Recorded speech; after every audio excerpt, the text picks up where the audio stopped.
Саламатсыздарбы Айыл Кейч каналынын көрүүчүлөрү.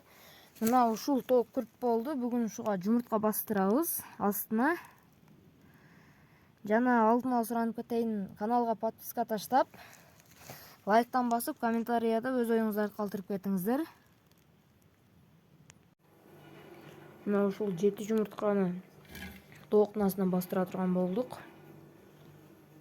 Ушундай маркер менен белгилеп, ар бирини тооктун астына бастырабыз азыр.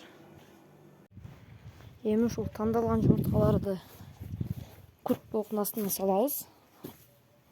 Эртең азыр өзү астаса экен, өзүнүн астына коюп алат. Колун жого жондукан коркутабыз. Bir-birinden азыр салып алат өзүнүн астына. Мына ушинтип тоок жумурткаларды астына басып алды. 21 күндөн кийин жөжө чыгат. Жөжө жөн чөжө эмес. Мындай брама, жөн тоок жана арасында 1-2 брама тооктор бар. Ошолордун аралаштырма ортосунда түшкөн жөжөлөр чыгат. Өрдөктүн астына тооктун да жумурткаларын бастыргандым. Ушундай. Мына ошол өрдөк экөө, аз бирөө туруп кеткен.